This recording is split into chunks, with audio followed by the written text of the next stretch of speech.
도대체 누가 국헌을 문란하게 하고 있는 것인지 묻고 싶습니다. 도대체 누가 국헌을 문란하게 하고 있는 것인지 묻고 싶습니다. 탄핵이 가결되면 직무집행이 정지되어 방통위 업무가 마비되므로 이동관 방통위원장은 결국 사의를 표명하였습니다. 이와 같이 무성의한 장난 같은 탄핵소추 발의와 철회, 재발의에 대하여 국민의힘 소속 의원들은 국회의장들을 상대로 심의 표결권을 침해하였다며 권한쟁의 심판을 청구하였으나 각하했습니다. 결국 검사 손준성과 검사 이정섭에 대한 탄핵소추는 가결되었고 검사 이정섭에 대한 탄핵소추는 탄핵 사유 대다수가 직무와 무관, 특정되지 않아 전원일치 기각결정이 내려졌습니다. 직무정지 기간은 272일입니다. 제4차 방송통신위원장 탄핵 2024년 6월 27일 방송통신위원장 김홍일 탄핵소추 발의되자 자진 사퇴하였습니다.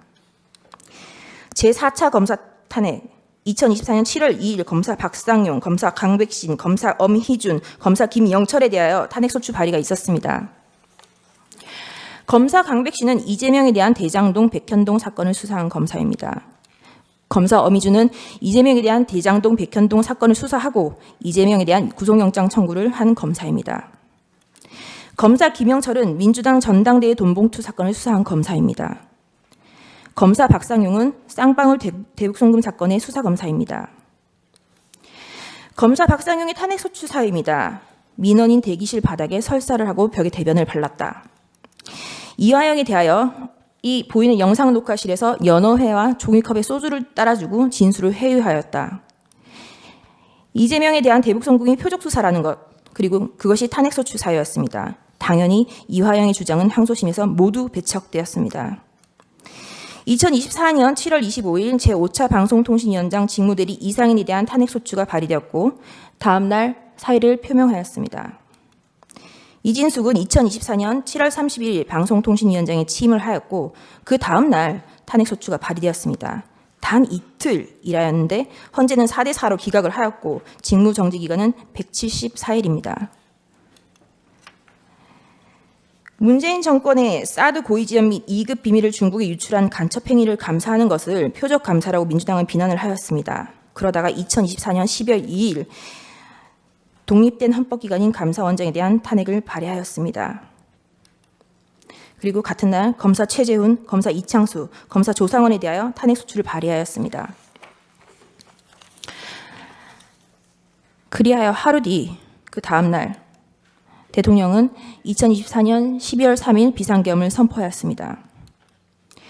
반국가 세력의 사회 장악, 민주당의 언론 장악 시도, 입법 폭거, 사법 업무의 마비, 삼권 분립 원칙의 몰각, 헌법기관인 감사원의 독립성까지 좌지우지하려는 일당 독재 파쇼행에 대하여 국민들에게 현재의 상황을 알리기 위한 대국민 호소의 계엄을 선포하였습니다. 그럼에도 민주당은 멈추지 않았습니다. 결국 2024년 12월 5일 검사 최재훈, 이창수, 조상원에 대한 탄핵을 가결하였습니다.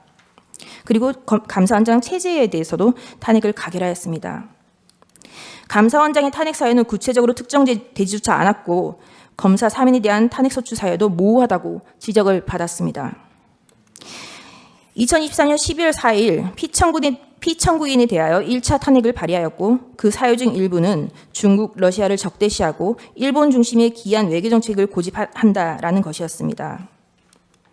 2024년 12월 7일 4시간이 넘게 기다렸으나 정족수가 미달되었고 민주당은 계속하여 이상민 행안부 장관, 박성재 법무부 장관, 김영현 국방부 장관, 조지호 경찰청장에 대하여 탄핵소추를 발의, 결국 이상민 장관은 사임하였습니다.